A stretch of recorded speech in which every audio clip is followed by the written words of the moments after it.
Welcome to the Grow Your Independent Consulting Business podcast. I'm Melissa Lieberman, a fellow IC and business coach. On this podcast, I teach you to become a consistently booked independent consultant without becoming a pushy salesperson or working 24/7. If I can do it, you can too. Listen on to find out how. Welcome to this week's episode. Today, I'm so thrilled to welcome one of my clients and a fellow independent consultant, Anushka Chhaya. She is the owner of Chhaya Consulting Services, and she provides strategic accounting services for startups. And today, she's going to share with us her unique experience in taking maternity leave as an independent consultant and business owner.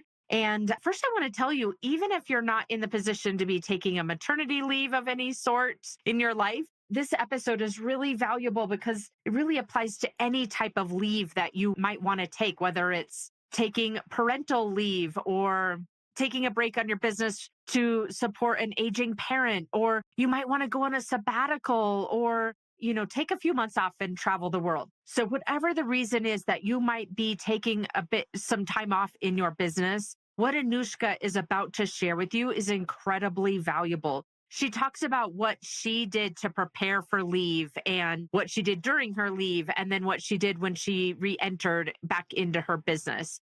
And then she also shares lessons learned and tips for you when you're thinking about those three phases of taking a leave in your business. So I am incredibly grateful to Anushka for coming on and sharing all of the behind the scenes of her business and how she thinks about herself as an independent consultant and how that's evolved. She tackles that topic that challenges so many of us, which is how can independent consulting be as secure and stable as a full-time role, and so many other topics that we covered on today's conversation. All right. I'm so excited to be here today with one of my clients, Anushka Chhaya.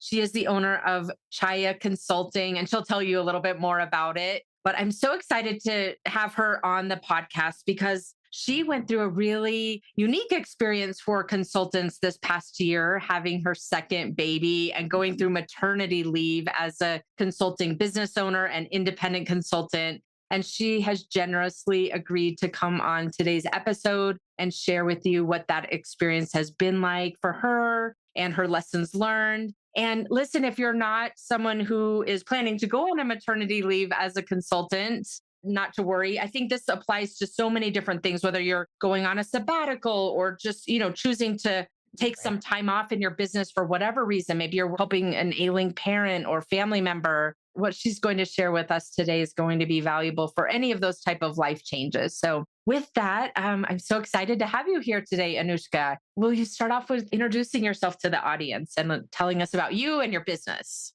Yes, sure. So I'm Anushka Chhaya. I started Chhaya Consulting. It's a CPA full service accounting advisory firm. I started it just on my own after working in the office of the controllership for a while and recognizing that there's a lot I wanted to do with that and that skill set, and going off on my own and providing those services was kind of the best way forward. So my business offers end-to-end accounting consulting and fractional controllership. Amazing. Well, thank you. It's so good. You and I met. I don't remember how you found me. You might remember, but when we met each other on our coaching exploratory call, we both found out that you grew up in Colorado Springs. Yes. And I live here now. You live in Brooklyn now, but maybe someday you'll come back here. And I'm so excited to meet you in person as well. That would be fun. Yes. Yeah. I grew up in Springs. Now I'm a New Yorker. I've been for a decade, but I always go back there and see. Amazing. All right. Well, let's dive into your maternity leave, Anushka. So you had one daughter, and how old was she when you were about planning to go on maternity leave? Maybe give us a little bit of what did it look like as you were thinking ahead to maternity leave and having one daughter already and planning for the next one? Yeah, so had a 2-year-old at the time, and I had started my consulting practice not too long before finding out that I was pregnant with my second. And so there was a huge state of flux and unknown when everything was going on. And I was kind of embarking on this very required gap in the career. So there was a lot of planning and a lot to think about when I was trying to situate what will work best for the family and Yeah. myself. How did you decide, or what were your biggest concerns about stepping away from your business during maternity leave? Even actually, before we go into that question, how did you decide, Anushka, that you wanted to continue your business? So you found out that you were pregnant after you had just Mhm. launched your business. How did you decide that you wanted to keep going and what a maternity leave might look like versus maybe Mhm. going back to corporate where it felt a little more stable, if some of us think that it is? Tell us a Yeah. little bit about how you decided that. Like an interesting place to touch on just briefly is that you do think it's more stable. Of course, you're not the one who's bringing in the business, and your job description is very much aligned probably with what your skill set is. But stability, I found, was not necessarily what comes from the corporate world all the time. So that is something to keep in Yeah. mind when you do think about making these huge decisions. I chose to leave corporate because I was in a startup world consistently for most of my career. And as a result, I was betting on the talent and the leadership skills of other people. And to some degree, I felt I'd rather bet on myself. And I think that a lot of people should do that more often. And if you're thinking about stability, I mean, what's more stable than you? Of course, not everyone can do this. Like, I had a great support system, and I had a husband who is in the corporate world. And so if we were looking for that whole consistent paycheck, we did have that as a family unit. So it's a lot easier said than done, in terms of betting on yourself. But as a family, we did discuss that I would really give it a shot and not just, oh, 1 year timeline, like put in all my efforts to do this. And so we also discussed that we wanted to grow our family, and they just happened to align at the same time. But to me, there was no reason to give up on both, because we had each other, and corporate was always there if I needed to go back. But I wasn't going to be able to say I truly gave it my everything by, sort of pulling away, even though there was certainly an obvious hurdle in front of me. Yeah, I love that so much. You bet on yourself, and that's what creates the stability. And, to your point, Anushka, there's never a time, I don't think, in our life that unexpected things are popping up, and being able to create a mindset and a business process around those things that pop up, sometimes in a planned way, sometimes in an unexpected way, and being able to have a business that's resilient in that way. And you just gave it a test, maybe a little bit earlier in the life cycle of a business than Yes, most yes. people. So tell us, now you're in business, you know that you're pregnant, and now you know that you want to start thinking ahead to a maternity leave. Tell us a little bit about how you thought about approaching the maternity leave. What did you want it to look like? Honest, and I think you were witness to some of this, that the business wasn't fully vetted. So I wasn't quite sure if I had a business even in hand. And so planning a break felt really daunting, really, really scary to think that I didn't have a great pipeline and I didn't have a lot of recurring clients that I could really lean on to come back to. But I was lucky that an former employer of mine was my main client. And so I was able to be really transparent when I was planning the leave that I did need to take this break, and here's why. And I had that kind of relationship with them. But I was also still pushing really hard to build some kind of pipeline. And in those conversations for clients I was looking to close, I effectively just said, like, I'm booked, and I decided I was going to take at least 2 months. And what happened out of that, being a little opaque, was some sort of excitement that I was someone that people wanted and that my time was a little rare, and it actually made people remember me. So in planning, I think I said, this is a personal thing to me. It felt strange disclosing it to clients I wasn't working with yet. And so I just said, I'm booked for the next 2 months up until this date, and we can re-engage then. And honestly, it didn't really seem to lose a lot of momentum in the conversation. I found in the last year or so that the cycle of sales for my type of business can be long. And so while people are believe that like 2 months and it's a break and you're not being very active in the life of someone who's very busy, it goes by in blink. Mm. So in preparing for it, it found out in hindsight, it wasn't a lot. And while I was preparing, it was the right move to just kind of say, hey, let's keep the conversation going, knowing that, I can come back at full strength in a couple of months. Yeah. Let's see what your reaction is to this. I don't know that we talked about it in this way, but really treating the baby as a client.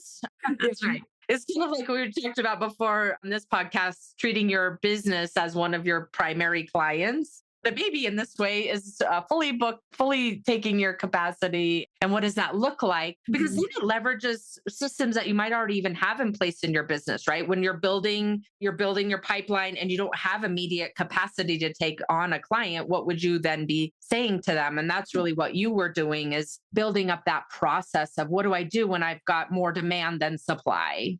Yeah, exactly. And I also, in preparing, in the family life, we knew the business couldn't come to like a crushing stop. I was still going to answer emails. And if there was an engagement that made sense and I could do completely on my own time, I might take it. Mm. And I did do that. So I was lucky I had a delivery and we had a lot of support, and my husband was also on leave. And so I was able to take one small engagement, which has now like barreled into several new engagements. And so something to keep in mind is like, if you take this kind of break, maybe don't disengage entirely, because it could be fruitful to have boundaries, absolutely, but not close the door if you know that there's a possibility of providing a service that's not going to like handicap anyone, your family, yourself. Just open a door.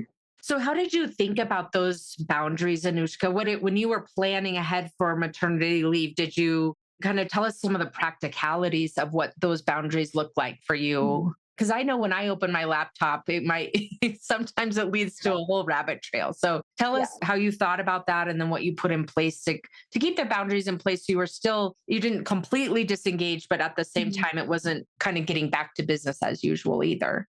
Yeah. So when I was ready, which wasn't too far after, also like it was my second, so I wasn't in complete shock. I think with your first, it's a huge life change, and it might take a little bit longer. Once I started checking emails, the boundaries were effectively like I will take sales calls, because I knew that the life cycle of my sale Mm. is pretty long. Yeah. And then I also said, if an engagement were to sort of be really exciting and I really wanted to try and work with that client, I could not take meetings, like the baby as the client has to Mm. come first. And so it would have to be IC, like independent contributing work, which isn't really the line of consulting I often provide, but I can. And so I just kind of left the door open to those engagements only. And then anything where, I was providing like advisory work where I would have to work or support like the leadership of a team, I said like that can't be done. Mm. Not when I need to really be focused on the baby. Yeah. And did it look like, in practicality, did it look like an hour a day or a couple times a week? Or tell us a Mhm. little bit about what the cadence looked like for you to. It was probably for 1 week, I probably spent like 2 hours a day working on this specific engagement. And that was enough time. And then in terms of like keeping my pipeline warm, it was likely just honestly half an hour, just following up. And it was a good time. Babies sleep a lot. So like it was a good time to get my sleep organized actually, and follow up, like which I wasn't always actively doing when I was, working and supporting clients. Yeah. Speaking of babies sleeping a lot, when I had my second baby and I was consulting at the time, I had it in my independent consulting business. I went back to work the day, like he was born on, I think it was a Friday, if I recall correctly. And I went back to work on Monday. But I Yeah. did it because I knew he was going to nap so much. And the other Mhm. one was in preschool. And then I decided to take it a maternity leave kind of at the 4 month mark when I knew Mm. he was sleeping a lot and much more active. So that maybe just to infuse a personal example there, maternity leave could look so many different ways, just depending on your family situation. And especially after a second or third baby and you kind of know what to expect, it can be so flexible. They demand just, a few moments of your day, honestly, even if you're not sleeping, they are. And so if you have the support to like help with the house stuff, and if you have a second kid and there's something there to help them, then yeah, there's space in your day. Yeah. Okay. So tell us when you thought about, you mentioned that you took a 2 month leave where you Mhm. were working, you took on that one short term project and maybe did a half an hour a day or something like that. Really lightweight with some boundaries in place to keep the pipeline going. Tell us a little bit about how you decided it would be a 2 month maternity leave, Anushka. It was honestly a bit out of experience. I knew typically after that period, you feel fairly recovered. And I had, again, like lucky that I had someone who was still on leave. Mm. So, there would still be someone with the baby, and my second is in preschool. So that it came out of that, honestly, experience. And just knowing like I would be ready at that point. Basically, I was kind of buffering. Like you said, you were able to go back the next day. I was buffering, like, should something very complicated Mm. happen. I just wanted to temper expectations with the client that I knew I was coming back to, and not, give them a date that I wasn't going to be able to meet, even if things had gone sideways. Yeah. You took a much more realistic approach than I did. I think I just rolled the dice. It all worked out, but giving yourself that space Mhm. in whatever, like you said, kind of figuring out what is the relationship with the client. For me, my relationship was at the point where I probably could have said, listen, this didn't go well. We need to regroup. And to your point, it sounds like you had also a really good pillar client that understood that you were going to take some time off and that you would be back to support them in a couple of months. Tell us, when you think about supporting that pillar client, Anushka, what did you do to really get yourself to the place where a 2 month gap would work with what they needed? What kind of did you do in the lead up? And then what did that look like? Found themselves in a position where they had a lot of gaps, and staff augmentation ended up being a big need. But the way I had positioned it was, I'm happy to come back, even if it's in a different capacity than what I was doing before. That ultimately is what happened. And so I was like far more in an advisory position before. When I came back, they were really in dire straits to get someone who could support a position that was open. And so I had to be flexible to take on a role. Wasn't the intention. Yeah. So it sounds like before you left, it was more advice. Is that what you said? More Yeah. advisory Mhm. type of work. And then you set them up to really be successful while you were out on maternity leave. And when you got back, they needed a lot more hands on support. So that flexibility, being flexible, so oftentimes in our business is one of the number one requirements. So we've talked a lot about how you set this up. Tell us what might have happened, Anushka, that you weren't expecting, and how did you handle that?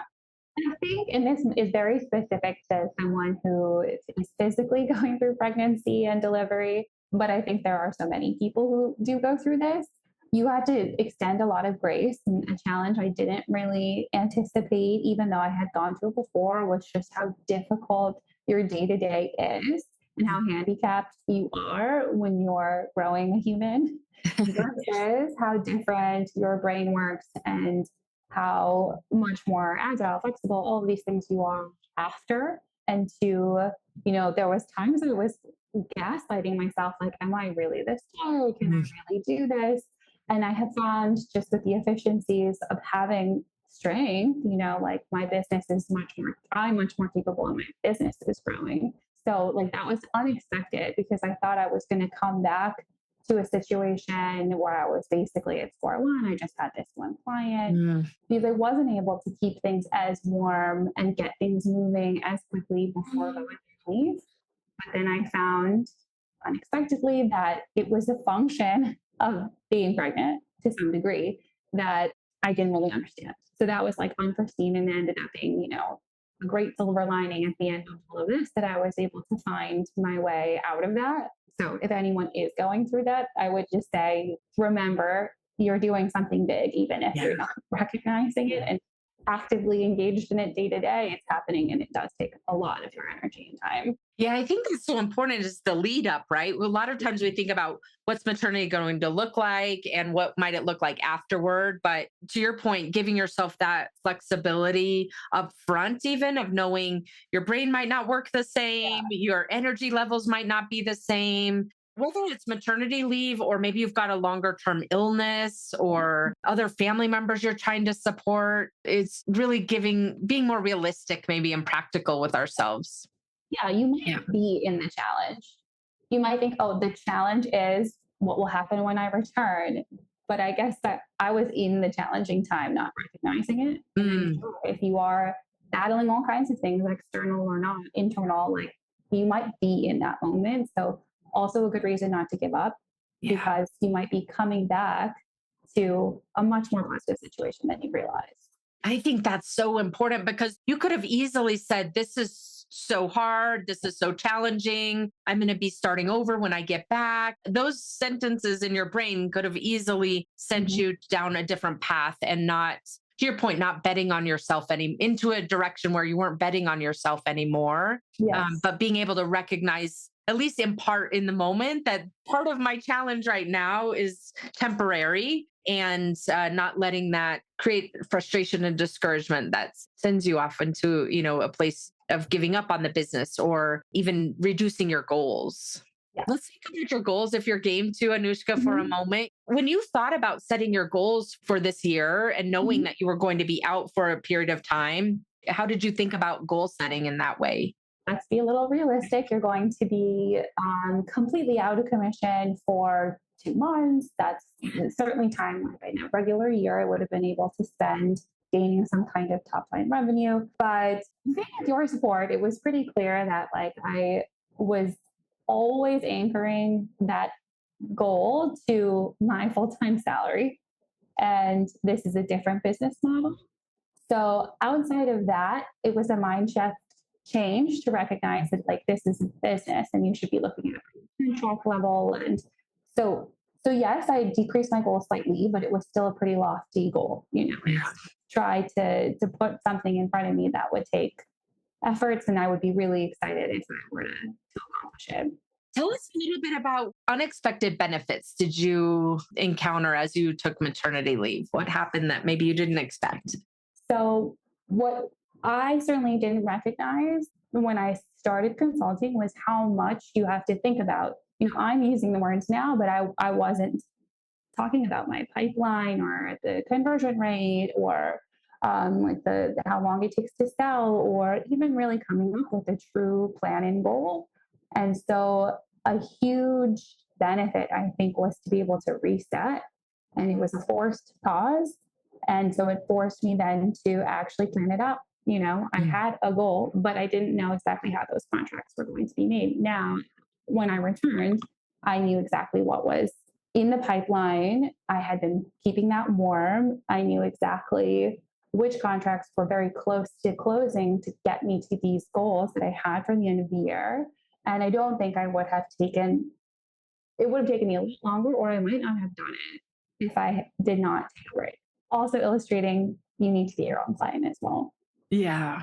And have the space to think. You created the space to think for your business because you took a maternity leave and it gave you some space to think, although we could argue that it was a little bit fuzzy, maybe with sleep deprivation. The space to think that we oftentimes defer when things are so busy in our life. This was such a great experiment to see that space to think for you helped you to start unlocking other ways to build your pipeline, for example, and to Mhm. think about the services that you wanted to provide and not provide, and really clarifying your business model with that kind of time and space for reflection.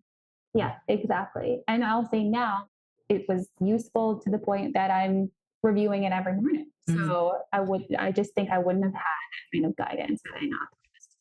Yeah, incredible. Well, tell us if when you think about other consultants who are starting to think about a leave of some sort of maternity Mhm. leave or any other type of leave, what recommendations would you make for them, Anushka? And let's break it up into some phases. So let's start about in that, like you were describing the pre planning phase. Tell Mhm. us what recommendations would you make to consultants who are in that process of deciding. You had a deadline, of course, being Mhm. pregnant, but others may not have such a firm triggering event, we'll call it. Tell Yep. us a little bit about what would you recommend to consultants who are in that phase of starting to think about taking a leave and planning for one. Take stock of your existing clients. There's a chance, and probably a pretty high chance, if you have a long term client, that you can work the timing out with them and they can be something you can go back to so that your business doesn't completely halt, if that's possible. If not, I think the other thing you have to just remember when you're planning, if it's in your control, certainly try and time it that you have some warm clients that you can come back to. If you cannot time it, I think you just have to remember that good clients will come, and that you're selling a service that people need. And so in planning this, you shouldn't feel the desperation to start at any time or end at any time that doesn't serve you. Yeah. That advice really applies to anyone at all times. It's so easy to get trapped a little bit in scarcity and fear that clients aren't coming, that clients don't want what you have, that there's too much competition for what you do, and get so bogged down by those fears that it becomes challenging to do anything than really be in survival mode. So, what you Yeah. just shared, I think, is so valuable in terms of planning for this type of leave, but also just knowing that in a general business sense, that it can be really common to get into those types of fears and worries and make business decisions from them that then really lead to underutilizing your capabilities and under earning as a result. Then talk about the next part, which is on the leave. What recommendations would you make to your fellow consultants when they're in that leave, whether it's a few weeks or a few months like you had? Yeah. Well, I think that you have to continue to be engaged to some degree the best you can. And on that, it's to just like keep the pipeline warm-ish as best as you can. And then in deep contrast to that, though, if you are taking the leave for whatever reason, you should just take that for what it is. Like rest is always beneficial. And while I got to use some of that rest to plan the rest of my year, even if you don't get that space, coming back rested will pay dividends. Mm. So if you're going to focus on the business, try and focus on pipeline. And if not, really focus on getting what you need out of it. Yeah. And for me, just watching you, externally here as you were going through that, to me, what one thing I noticed that might be valuable for other consultants to implement that you did as well is just really feeling like this will be enough.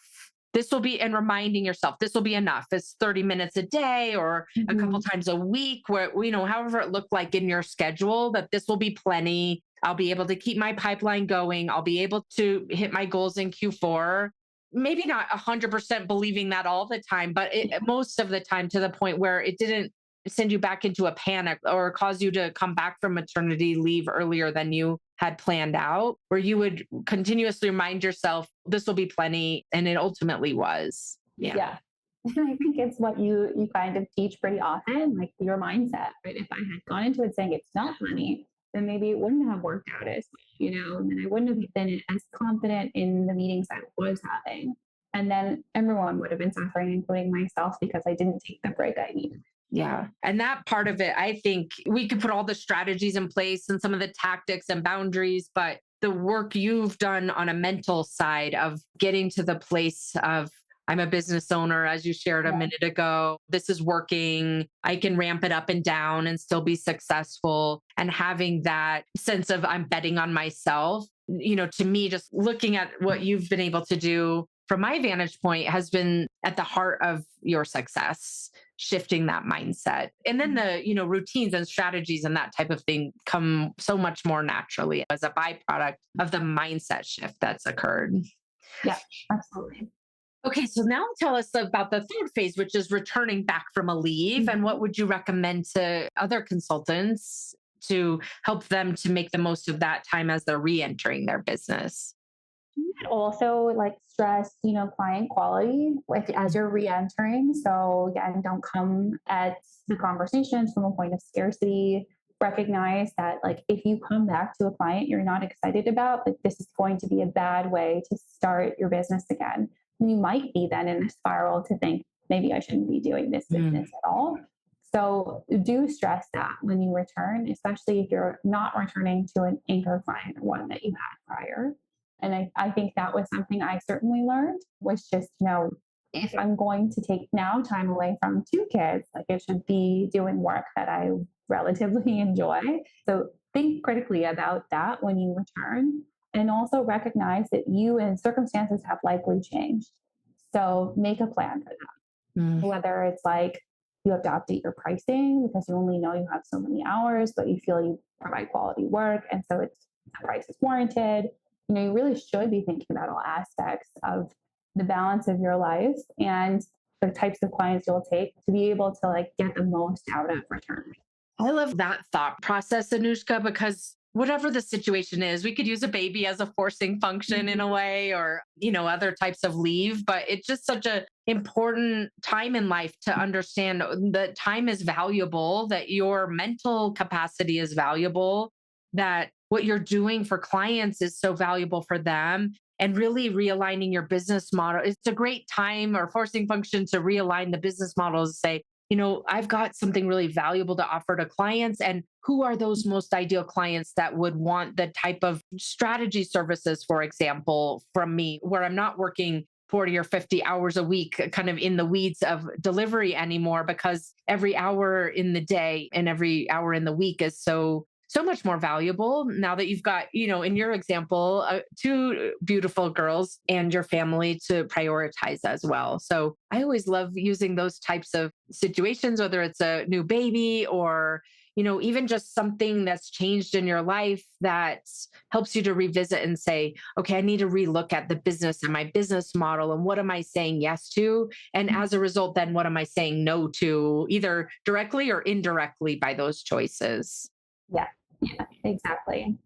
All right. Well, tell us when you are thinking about anything else that you want to share, whether it's maternity leave related or anything else with your experience running a consulting business. What else would you love to share with your fellow consultants? Oh, good question. I mean, I think I learned so much in the last year with help from you and just taking the pause. I think that yes, you should be a little selfish. Of course, you're providing service. You're probably doing it for a living and to support your family. But the great thing about being your own boss is that you can set the goals. And so you should think about yourself first as a main priority of that. The other thing is in that same vein, don't stop yourself from wearing all the hats. So be the crazy CEO that says you're going to take the crazier, higher revenue goal and push yourself to do that as well, with what I just said in mind. So, live the contradictions as best you Mm. can, I guess. Understanding that at the end of this, like it's to better yourself and better your circumstances. And maybe that's a great check in at every point, which is something I certainly do is like, why am I doing this? And am I still achieving those things? Yeah. And having those sort of daily conversations or weekly conversations with yourself is invaluable, even though it may seem silly. Yeah. Oh, such a good set of recommendations, Anushka. I really appreciate you being here. I think other consultants hearing your experience and the ups and downs and what you've learned and taken away from it is really so invaluable. Tell us, there are consultants out there. I think for you, finding teaming consultants and other consultants who refer business to you as part of your business model. And of course, I'm sure there are other consultants out there that are in a space that supports the similar type of clients. So, from a teaming perspective, tell us a little bit about what you might be looking for and how other consultants can find you. Sure, yeah. So I typically team up with fractional CFOs, fractional COOs, or fractional CPOs, so chief people ops officers. And the general um, compliment that I provide to them is that I offer, true accounting services and guidance. And so, it's hard to guide a ship when you don't know what the contents are. And so I provide that insight, is helping them really clean their books and ensure that management, as it is, whether they be fractional or in-house, feels confident in making decisions off of the actual books and records that they have. That would be the dream team that I typically work with, and it's proven to be like great partnerships, really meaningful. And in turn, I often need those people. So, they might call me first, and then I recognize that they have absolutely no HR and payroll needs to be processed. And I'll call a fractional CPO to help, onboard and get this finally in place. So, it's been such a good ecosystem for Yeah. you Yeah. in supporting primarily startups. Is that right? Correct. Yeah. Fairly agnostic in terms of industries, but startups that just at the moment don't need someone full time in house or might have very young employees who just need guidance, who haven't done this before. And I've been in the startup game for a while now, and so can support in that capacity as well. Yeah. So if there are other consultants listening who are also working with startups in a fractional capacity or even a project-based capacity, might be a great conversation to have with Anushka to see if there's some teaming opportunities for both of you to work together to support clients in a way that, because of the life cycle that they're in a startup, aren't ready to hire full time, but need these types of functions like accounting and controller type functions from Anushka, and then complemented by whatever you might be doing as you're listening here. How can those consultants find you, Anushka? Yes, they can go to my website, which is chhayacpa.com, or they can reach out to me, my first name, at chhayacpa.com, or you can find me on LinkedIn.